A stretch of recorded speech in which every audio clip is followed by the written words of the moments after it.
नमस्कार, जनता टीवी देख रहे हैं आप और मैं हूं आपके साथ भविष्य त्यागी। देश भर में कोरोना अपना कहर बरपा रहा है। हर रोज नए मामलों में बढ़ोतरी हो रही है, जिसके कारण अस्पताल में व्यवस्थाएं भी चरमराई हुई नजर आई। अस्पतालों में बेड्स की कमी, ऑक्सीजन, वेंटिलेटर्स के लिए जद्दोजहद भी हम सब ने देखी और इस संक्रमण से लोगों की जान भी गई। ऐसे में जरूरी है कि हम सब इस संक्रमण से खुद को कैसे बचाकर रखें, कोरोना के नए और खतरनाक स्ट्रेन से कैसे बचा जा सकता है, इन सब पर बात करने के लिए हमारे साथ मेडिकल एक्सपर्ट भी जुड़ेंगे। उनसे हम सवाल पूछेंगे और आप भी अपने सवाल उनसे पूछ सकते हैं। आप हमें फोन कर सकते हैं, नंबर्स लगातार आपके टीवी स्क्रीन पर फ्लैश हो रहे हैं और मेडिकल एक्सपर्ट से आप उन तमाम सवालों के जवाब ले सकते हैं।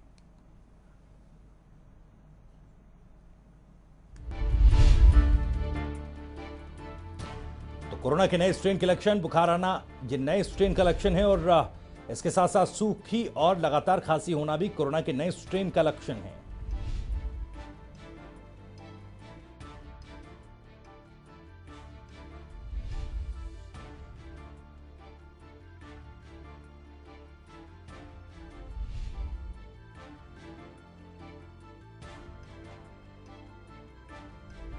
तो इस कार्यक्रम में हमारे साथ डॉक्टर लवलीत मंगला सीधे जुड़ गए हैं, मेडिकल एक्सपर्ट हैं। उनसे हम बातचीत करेंगे और आप भी उनसे अपने तमाम सवाल पूछ सकते हैं। अगर आपके मन में किसी तरह की कोई शंका है, कोई सवाल है, तो आप हमें फोन कर अपने सवाल डॉक्टर लवलीत मंगला से पूछ सकते हैं। डॉक्टर साहब, बहुत बहुत स्वागत है आपका जनता टीवी पर। थैंक यू भविष्य, थैंक यू। डॉक्टर साहब, जिस तरह से फिलहाल मौजूदा हालात हैं, कोरोना के मामले जरूर थोड़े कम हुए हैं, लेकिन एक बड़ी चुनौती ब्लैक फंगस के रूप में अब हमारे सामने खड़ी हो गई है।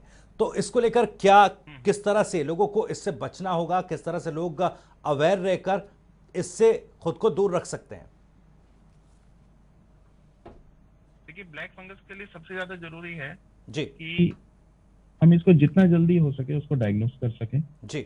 क्योंकि उसमें हमें कुछ सिम्टम्स को देखने का बहुत जरूरी है। जैसे कि मान लीजिए, इसमें सबसे ज्यादा जो इन्वॉल्वमेंट होती है हमारे आंख, कान और के एरिया और ये गले का एरिया, आंख के आसपास के जितने भी एरियाज होते हैं जी इनमें इन्वॉल्वमेंट ज्यादा होती है।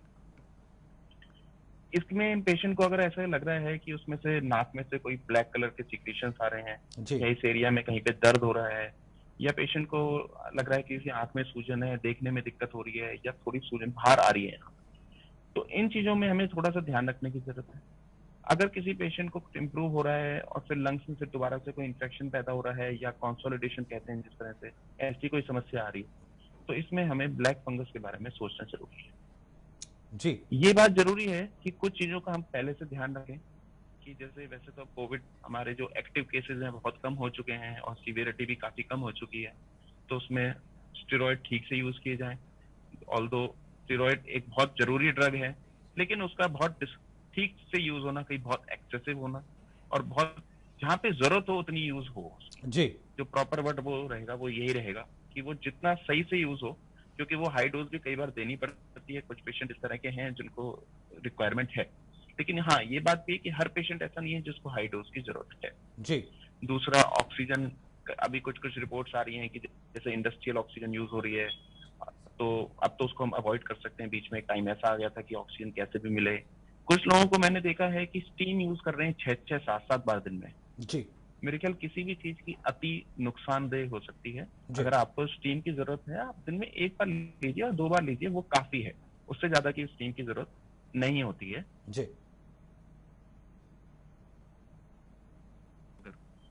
दूसरा कि इसमें कई लोग हैं जिनको डायबिटीज रहती है, शुगर रहती है, तो उनकी जो शुगर अगर स्टेरॉइड दे रहे हैं और ये दे रहे हैं तो वो कंट्रोल रहे। कई लोग पूछते हैं कि भाई शुगर का हमारा लेवल फिर भी कितना रहना चाहिए। अगर 200 के नीचे रहे, 150 के आसपास रहे, तो ये शुगर की लेवल्स आपके लिए बिल्कुल ठीक है। अगर आप शुगर में डायबिटिक पेशेंट है और स्टेरॉइड्स और ये सब तरह की दवाइयां ले रहे हैं, जी।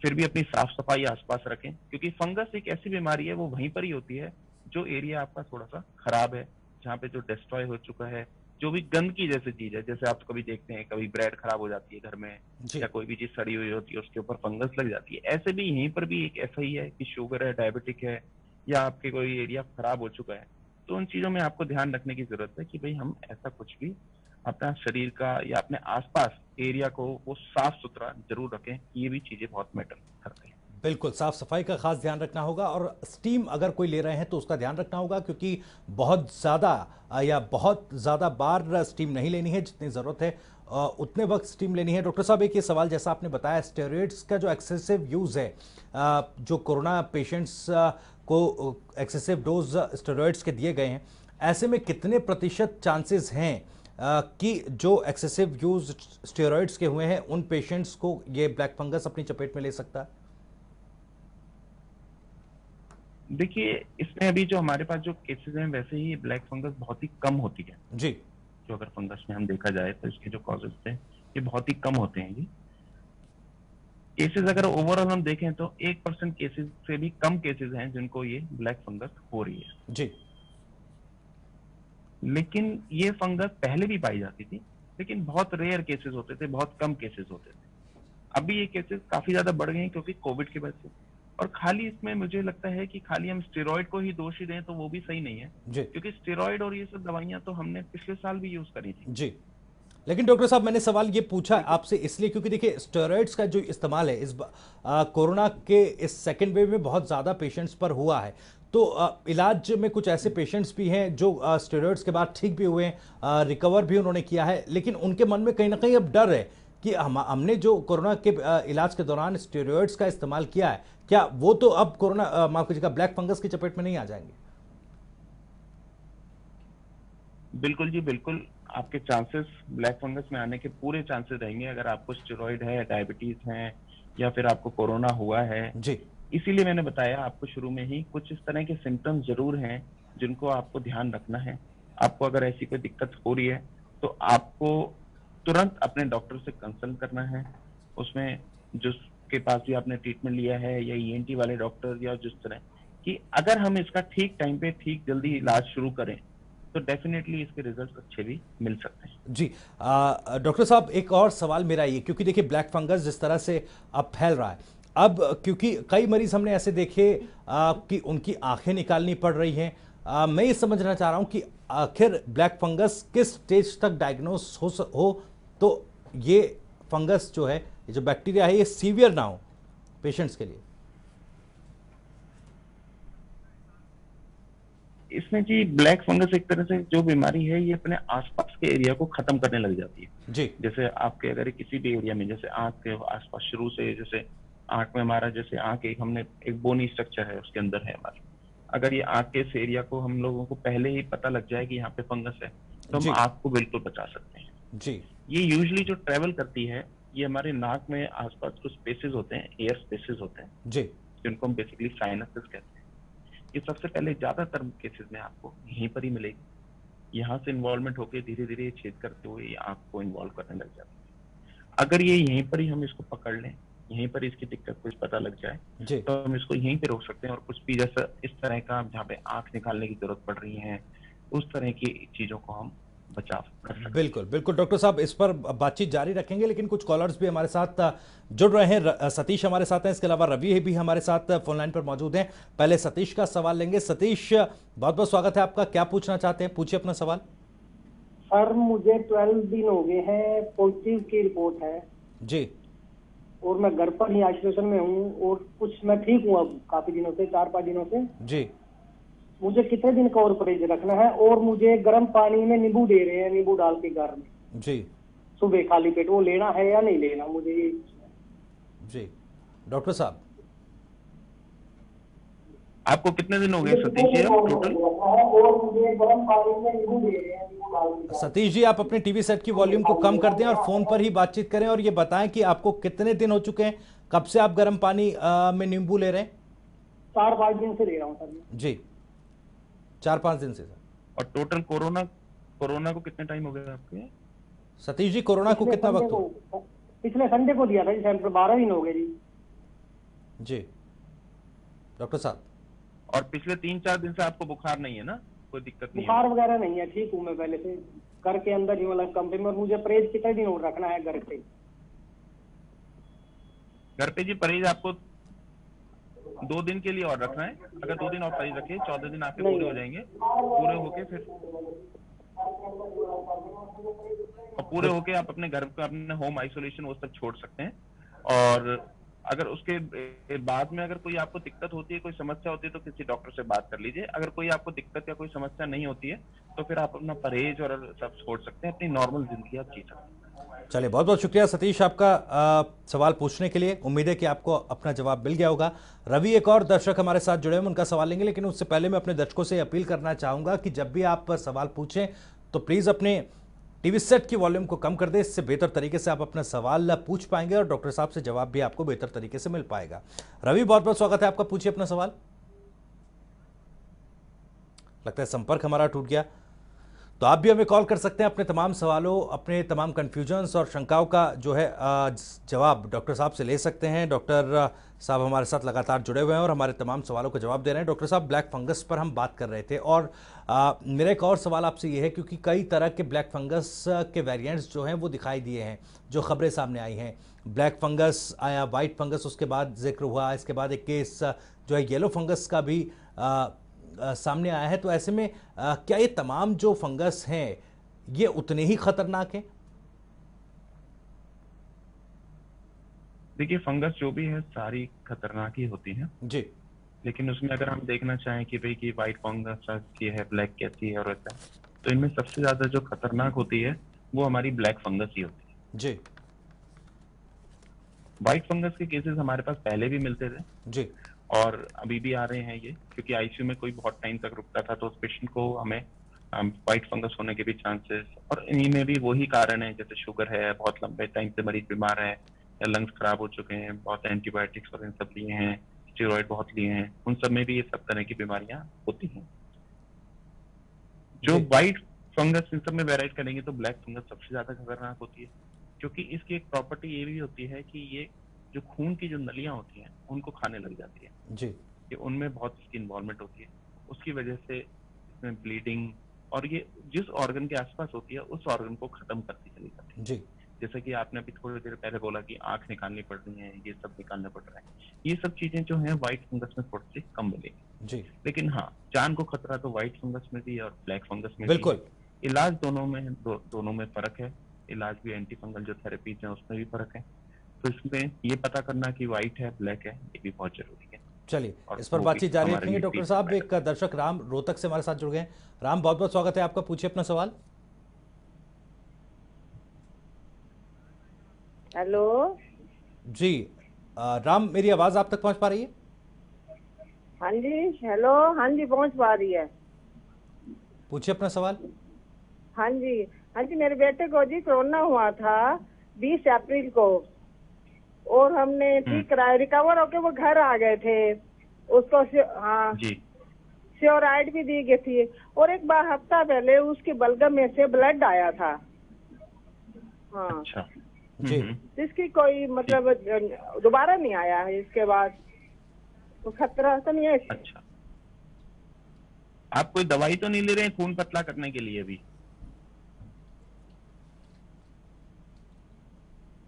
हेलो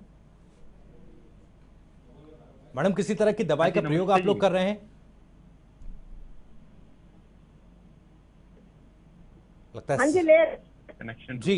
जी बताइए। इको स्प्रे ले रहे हैं, दवाई चल रही है? स्प्रे ले रहे हैं। इकोस्प्रिन ले रहे हैं, अच्छा।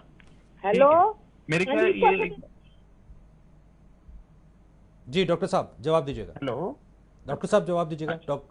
देखिए, मोस्ट कॉमन जो कॉज होता है इसमें खून अगर आने का, उसमें ये होता है कि हम कोई दवाई ले रहे हैं खून पतला करने की, जैसा कि ये बता रही है कि खून पतला करने की एक दवाई ले रहे हैं, तो पहले तो सबसे पहले इंपॉर्टेंट ये है कि हम खून पतला करने की दवाई रोक दें और उसके बाद इसमें देखें कि अगर हमारा खून रुक गया है कि नहीं रुक गया है। जैसे कि इन्होंने बताया कि इनका खून अभी रुक गया है, तो इसमें कोई डरने वाली और परेशान होने वाली बात नहीं। अगर इसमें दोबारा कोई खून आता है और ऐसी कोई समस्या होती है तो फिर एक छाती का एक एक्सरे और वो करा के एक बार दिखाना पड़ेगा। जी, चलिए, बहुत बहुत शुक्रिया आपका सवाल पूछने के लिए। उम्मीद है कि आपको अपना जवाब मिल गया होगा।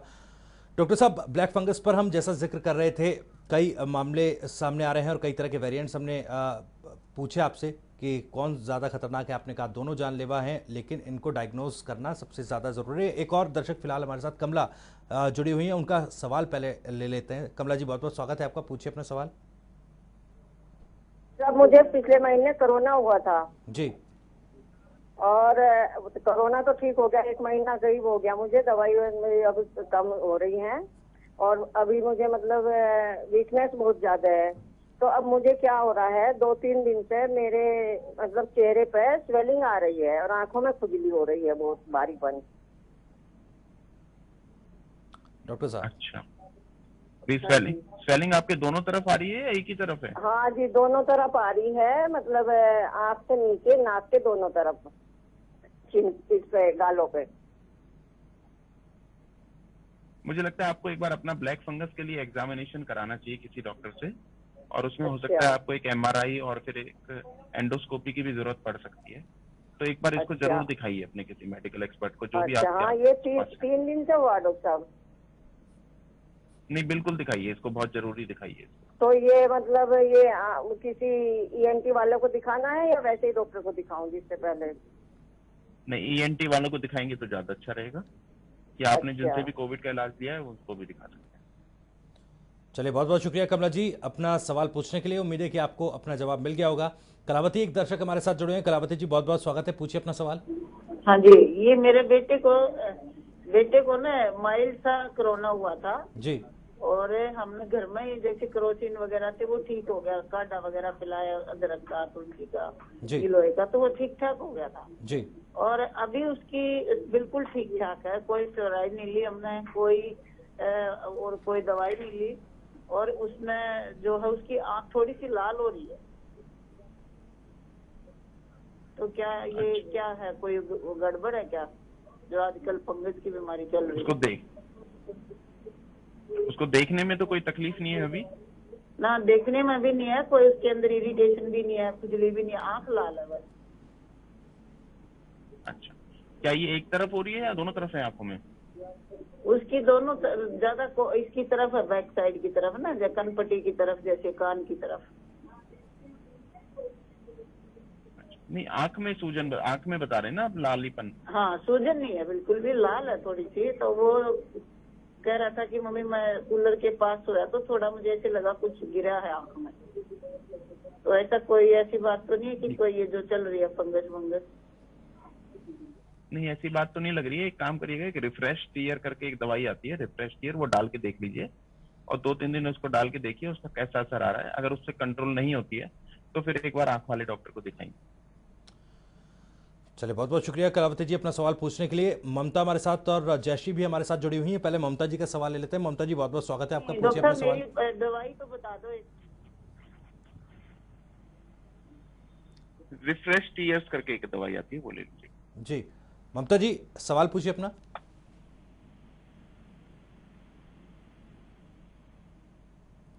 ममता जी, क्या आप मेरी आवाज सुन पा रही हैं? लगता है आवाज उन तक नहीं पहुंच पा रही। जयश्री, एक दर्शक हमारे साथ इस वक्त फोन लाइन पर मौजूद हैं। बहुत बहुत स्वागत है आपका, पूछिए अपना सवाल। हाँ जी डॉक्टर साहब, नमस्कार जी। हाँ जी, नमस्कार। मेरे ब्रदर को ना ब्लैक फंगस हो गया था जी 18 तारीख। जी पूछिए, सवाल पूरा कीजिए।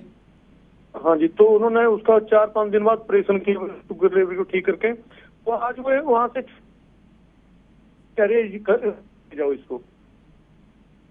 जयसिंह जी, आप अपना सवाल दोहरा दें क्योंकि आपकी आवाज थोड़ी कट रही है। सर जी, मेरा ब्रदर को ना ब्लैक फंगस हुआ था जी 18 तारीख को, पिछले को जी। तो हमने PGI चंडीगढ़ दाखिल किया था उसको जी। तो उन्होंने 4-5 दिन बाद उसको ऑपरेशन कर दिया था। आज 4-5 दिन हो गए ऑपरेशन हुए को जी। तो वो आज उसकी छुट्टी कर रहे हैं, अभी इसको घर ले जाओ। डॉक्टर साहब, घर कैसे उसका इलाज, ना तो कुछ बता रहे हैं जिसके बारे में। जी डॉक्टर साहब, इसके लिए जी कुछ इंजेक्शन चलते हैं और इसके 2 तरह का इसमें इलाज होता है। एक होता है सर्जरी का, कि सर्जरी करके जो एरिया है उसको थोड़ी सफाई की जाए, और दूसरा होती है इसमें कुछ दवाइयां चलती हैं, इनको एंटी फंगल थेरेपी कहते हैं। तो इसमें कुछ इंजेक्शन चलते हैं जो एक चढ़े होंगे, आपको ध्यान होगा, तो थोड़े से आपके पीले कलर के इंजेक्शन होते हैं, वो चले होंगे, इनको एम्फोटेरिसिन कहते हैं। और उसके बाद ओरल थेरेपी होती है एंटी फंगल की, वो स्टार्ट की जाती है। तो इसका इलाज जो है थोड़े लंबे टाइम ही चलेगा आपका। हो सकता है कि 3 से 6 महीने तक आपका इलाज चलता रहे, तो वो उसी हिसाब से इलाज होगा। एक बार इंजेक्टेबल का जब कोर्स पूरा हो जाता है उसके बाद हम लोग ओरल टैबलेट्स जो होती हैं उन पे इनको इलाज को कंटिन्यू करवा जाता है। चलिए, बहुत बहुत शुक्रिया जय सिंह जी अपना सवाल पूछने के लिए। उम्मीद है कि आपको अपना जवाब जो है मिल गया होगा। ममता, एक दर्शक हमारे साथ इस वक्त फोन लाइन पर मौजूद हैं। ममता जी, बहुत बहुत स्वागत है, पूछिए अपना सवाल। सर, मेरा नाम ममता है। एक्चुअली मुझे कई दिन से खांसी आ रही है और मेरी छाती में, चेस्ट में बहुत पेन हो रहा है जी। बट मैंने अभी कोरोना टेस्ट नहीं करवाया है। क्या ये कोरोना के लक्षण हो सकते हैं? डॉक्टर साहब।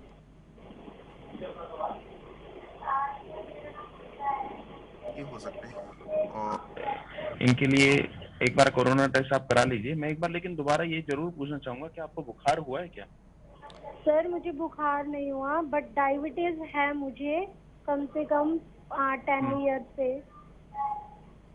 अच्छा, और आपके आसपास किसी को कोरोना हुआ है? नहीं क्या सर, किसी के किसी को संपर्क में कोरोना आपको नहीं याद हुआ। हो तो? मेरी नहीं, बुखार नहीं हुआ, फिर मुझे भी खांसी है और मेरी चेस्ट में अच्छा। पेन है काफी, और मुझे डायबिटीज भी है। तो फिर एक बार करवा लीजिए, कोई बुराई नहीं है, क्योंकि अभी आजकल थोड़ा सा कम्युनिटी स्प्रेड तो हो ही गया है, उसमें कोई बुराई नहीं है। कम से कम एक तरफ पता लग जाएगा और अगर उस हिसाब से फिर हम इसका इलाज शुरू कर सकते हैं। चलिए, बहुत बहुत शुक्रिया ममता अपना सवाल पूछने के लिए। उम्मीद है कि आपको आपका जवाब मिल गया होगा। राजेश भी एक कॉलर हमारे साथ इस वक्त फोन लाइन पर मौजूद हैं। राजेश, बहुत बहुत स्वागत है आपका, पूछिए अपना सवाल। हाँ, नमस्कार सर जी। 10-12 दिन पहले सर मैडम का ये कोरोना टेस्ट करा था लगातार 2 दिन, और दोनों ही बार वो नेगेटिव आया। तो उसके बाद मैंने सीआरपी करवाया, इसमें 52 के आसपास था सर। फिर मुझे अंदेशा हुआ कि हो सकता है कोरोना हो, और उसके बाद वो सीआरपी कम नहीं हो रहा था लगातार 3-4 दिन तक। और फिर जो सीटी स्कैन कराया उसमें वैल्यू थी 8, और उसके बाद भी 5-4 दिन तक जो सीआरपी कम नहीं हुआ, तो डॉक्टर साहब ने स्टेरॉइड दी लगातार 4-5 दिन, उसमें सीआरपी 8 आ गया सर, 52 से लेकर के 8 आ गया। और अब भी स्टेरॉइड चल रही है सर, तो वो स्टेरॉइड चलनी चाहिए या बंद कर देनी चाहिए सर? आपको कितने दिन हो गए स्टेरॉइड लेते लेते? स्टेरॉइड सर मैडम की बात है सर, पहले 4-5 दिन दी थी, और ये लगा लीजिए कि अब 5वां दिन है आज सर, या छठा दिन है। और अब पहले से मतलब वो सिम्टम भी नहीं है।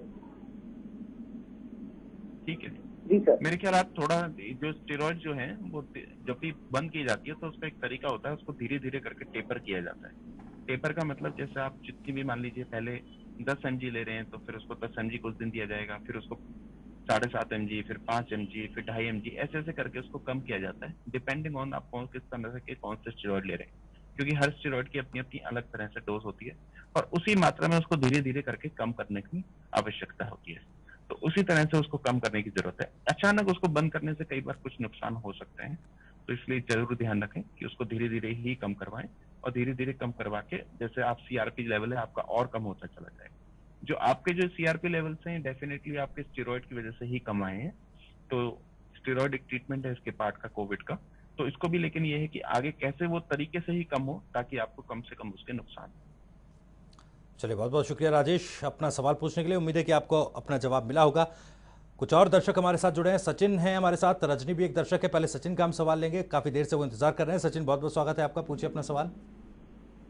सर नमस्कार। जी सर, मेरे पिताजी की उम्र है 65 ईयर जी। उनको शुगर लेवल आ रहा है 350-400 के करीब।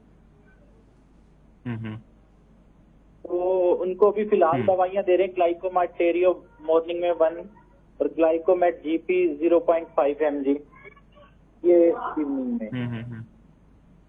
तो पीछे चेक कराया था तो उनका शुगर लेवल आया था 298 तक पहुंच गया था, 290 तक, लेकिन अब फिर से 350 के करीब आ गया रेगुलर दवाइयां लेने के बाद भी। तो अभी फिलहाल हमने ना उनको थोड़ी कमजोरी सी फील हो रही थी, तो मौसमी का जूस शुरू किया था 10-12 दिन लगातार। तो उससे तो इंक्रीज नहीं हो गया सर? आप अगर उसमें कुछ ऐसी चीज ना डाल रहे हो जिससे बुरा और वो सब डालने के नहीं, कुछ नहीं डालते, सिंपल मौसमी का सीधा जूस निकालते हैं और पी रहे, घर पे निकालते हैं। कोविड का इलाज चल रहा है इनका? कोविड का इनको फीवर हुआ था 20-25 दिन पहले, लेकिन वो ठीक हो गया था। कोविड टेस्ट नहीं कराया था, वैसे ही फीवर होके 4-5 दिन ठीक हो गया था। इंजेक्शन दोनों लग चुके हैं कोविड के। इनको पहले हाँ जी। भी कभी ऐसी दिक्कत रहती थी क्या शुगर हाँ, की? शुगर थी इनको 3 साल पहले, फिर नॉर्मल हो गई थी, फिर चेक ही नहीं कराया, बीच में एक्सरसाइज करते थे, ठीक फील करते थे, लेकिन जब इंजेक्शन लगवाया तो उसके बाद से मतलब अभी फिलहाल 2-3 महीने से हमें फील होने लग गया कि शुगर लेवल है। तो चेक कराया, जो 3 महीने का एवरेज शुगर आता है वो 401 के करीब आया था। अच्छा, तो इनको कुछ टैबलेट्स को ग्लाइकोमेट के अलावा और भी कुछ टैबलेट्स और इंसुलिन लेने की जरूरत पड़ सकती है। जी जी। मेरे अच्छा, ख्याल में डाइट में उसका मतलब थोड़ा सा जैसे ध्यान रखने की फ्रूट में क्या जरूरत क्या है। खा सकते हैं? फ्रूट्स में ना आप कोई भी फ्रूट्स खा सकते हैं, बस उनकी एक मुट्ठी भर के फ्रूट्स आप रोज ले सकते हैं, लेकिन उससे ज्यादा अगर अच्छा। फ्रूट्स लेंगे तो वो शुगर में नुकसान देगी, और बस इतने अच्छा, फ्रूट्स आप थोड़े बहुत ले सकते हैं। और लेकिन दूध ये है कि वगैरह? खाली फ्रूट्स को ब्लेम करना। क्या जी? मतलब दूध पी सकते हैं सर रेगुलर? दूध भी ले सकते हैं थोड़ा बहुत, लेकिन इनकी ना कुछ दवाइयाँ चालू करवाइए, इनकी शुगर काफी ज्यादा आ रही है, ये आपको लंबे टाइम में नुकसान देगी बहुत ज्यादा। ठीक है। 350-400 अगर शुगर किसी की आ रही है तो इसका ठीक से प्रॉपर एक इलाज चालू करवाना बहुत जरूरी है, और उसको लॉन्ग टर्म ठीक है। मतलब किसी एक फिजिशियन से लंबे टर्म तक फॉलो करना बहुत जरूरी है। ठीक है सर। चलिए, बहुत बहुत शुक्रिया सचिन जी अपना सवाल पूछने के लिए। ठीक है। उम्मीद है कि आपको तमाम सवालों के जवाब मिले होंगे। रजनी, एक दर्शक हमारे साथ फोन लाइन पर मौजूद है। रजनी जी, बहुत बहुत स्वागत है, पूछिए अपना सवाल। नमस्कार सर। जी हाँ जी, सर, मेरी नमस्कार। सिस्टर को ना कोरोना हुआ था तो पिछले महीने, तो अब वैसे ठीक है, फीवर वगैरह सब कुछ ठीक है उनका, लेकिन वीकनेस बहुत फील करते हैं सर। उसके अच्छा। लिए सर क्या लेना और चाहिए? कोई दिक्कत खाने उनकी में कुछ ऑक्सीजन लेवल्स और वो सब ठीक है ना उनके? नहीं, वो मतलब उस टाइम में भी ठीक रहा था सर, तब उनको फीवर और खांसी हुई थी सर। ऑक्सीजन लेवल तब भी ठीक ही रहा था उनका, मतलब 90 प्लस 92 95 पे ही रहा सर। और जो आपकी जो कमजोरी आ रही है कोरोना के बाद, ये हो सकती है, और ये कुछ मरीजों में ये जी। 3-3 महीने तक भी रह सकती है। इसके लिए थोड़ा सा अच्छा। इनको रेस्ट की जरूरत है। ऐसा ना हो कि मैं जैसे हम पहले भी अपना काम करते थे, जान लीजिए आप 100% अपनी कैपेसिटी से काम करते थे, तो थोड़ी सी अपनी जी। कैपेसिटी कम कर लीजिए, 60-70% पे अपना काम करते रहिए। दूसरा ये है कि अपने खाने पीने का थोड़ा सा ध्यान रखिए कि उसमें थोड़ी सी प्रोटीन डाइट और वो सब चीजें थोड़ी सी ज्यादा लेनी है आपको। अदरवाइज यही नॉर्मल खाना और ये सब थोड़ा सा प्रोटीन बढ़ाना, थोड़ा सा रेस्ट करना, इसी से ही धीरे धीरे इसमें जो है वीकनेस रिजॉल्व हो जाएगी। इससे बहुत ज्यादा घबराने की, परेशान होने की जरूरत नहीं है, पर थोड़ा टाइम देंगे ये ठीक हो जाएगी। ठीक है sir, thank you sir, thank you so much. चलिए रजनी जी, बहुत बहुत शुक्रिया आपका सवाल पूछने के लिए। उम्मीद है आपको भी आपका जवाब जो है वो मिल गया होगा। और डॉक्टर साहब जनता टीवी के तमाम सवाल और जनता टीवी के तमाम दर्शकों के सवालों को एड्रेस करने के लिए और उनका जवाब देने के लिए बहुत बहुत शुक्रिया। अपना समय जनता टीवी को देने के लिए बहुत बहुत शुक्रिया आपका।